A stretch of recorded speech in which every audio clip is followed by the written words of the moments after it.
ഈജിപ്തിൽ അടിമവേലകൾ ചെയ്ത് കഷ്ടപ്പെടുന്ന ഇസ്രായേൽക്കാർ സഹായാർത്ഥം കരഞ്ഞപേക്ഷിക്കാൻ തുടങ്ങി.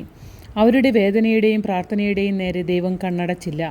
നൂറ്റാണ്ടുകളിൽ കൂടെയുള്ള ഈജിപ്തിലെ ജീവിതത്തിൽ സഹനശക്തി അവർ സമ്പാദിക്കുകയും ചെയ്തു. പൂർവ്വപിതാക്കന്മാരായ എബ്രാഹിമിൻ്റെയും യാക്കോബിൻ്റെയും ദൈവത്തിലുള്ള വിശ്വാസത്തിൽ ഒന്നിക്കുന്ന ഒരു ജനതയാക്കി ദൈവം അവരെ സംഘടിപ്പിച്ചെടുത്തിരുന്നു. ഈജിപ്തിലെ വാസം അവസാനിക്കാറായി. അവരുടെ മഹാന്മാരായ പൂർവ്വപിതാക്കന്മാർക്ക് വാഗ്ദാനം ചെയ്യപ്പെട്ട നാട്ടിലേക്ക് അവർ തിരിച്ചു പോകാറായി. മോശ അപ്പോഴും മദിയാനിൽ സമാധാനപൂർവ്വം ജീവിക്കുകയായിരുന്നു. ഒരു ദിവസം ഹൊരേബ് മലയുടെ അടിവാരത്തായി മോശ ആടുമേച്ചുകൊണ്ട് നിന്നിരുന്നു. അപ്പോൾ അല്പം അകലെ അസാധാരണമായ ഒരു പ്രകാശം കണ്ടു. അവിടെ മുൾപടർപ്പിൻ്റെ ഉള്ളിൽ നിന്ന് അഗ്നി ജ്വലിച്ചുയരുന്നു. പക്ഷേ ആ മുൾപടർപ്പ് കത്തി നശിക്കുന്നുമില്ല. മോശ അത്ഭുതപ്പെട്ട് ഉറ്റുനോക്കി. അദ്ദേഹം അതിനോട് അല്പം കൂടി അടുത്തു. പെട്ടെന്നൊരു ശബ്ദം, മോശേ, മോശേ, ഈ സ്ഥലത്തേക്ക് നീ സമീപിക്കരുത്. നീ നിൽക്കുന്ന സ്ഥലം പരിശുദ്ധമാകയാൽ നിന്റെ പാദങ്ങളിൽ നിന്ന് ചെരുപ്പുകൾ അഴിച്ചു മാറ്റുക. കർത്താവാണ് സംസാരിക്കുന്നതെന്ന് മോശയ്ക്ക് മനസ്സിലായി. അദ്ദേഹം ഉടനെ ചെരുപ്പുകൾ ഊരിമാറ്റി മുട്ടിന്മേൽ വീണ് മുഖം പൊത്തി അത്യത്ഭുതത്തോടും ഭയത്തോടും കൂടി ദൈവത്തിൻ്റെ വാക്കുകൾ കേൾക്കുവാൻ വേണ്ടി ശ്രദ്ധാപൂർവം കാത്തു. കർത്താവ് ഇങ്ങനെ പറയുന്നത് കേട്ടു.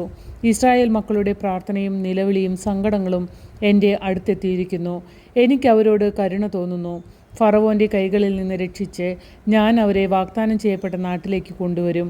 അതുകൊണ്ട് ഫറവോൻ്റെ അടുക്കൽ പോയി മലയിൽ വെച്ച് ദൈവത്തിന് ബലിയർപ്പിക്കുവാൻ അവരെ വിട്ടുതരണം എന്ന് നീ ആവശ്യപ്പെടുക. മോശ വികാരാധീനനായി.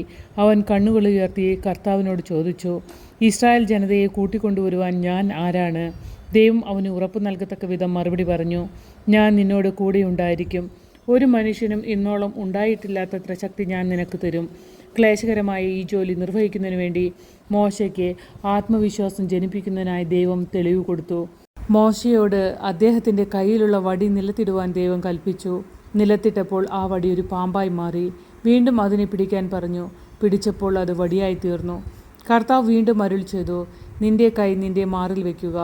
അദ്ദേഹം അത് മാറിൽ വെച്ച ശേഷം എടുത്തപ്പോൾ അത് മഞ്ഞുപോലെ വെളുത്ത് കുഷ്ഠമുള്ളതായി തോന്നി. വീണ്ടും മാറിൽ വയ്ക്കാൻ പറഞ്ഞു. അതുപോലെ ചെയ്തു. രണ്ടാമതെടുത്തപ്പോൾ കൈ സാധാരണ മട്ടിലായി.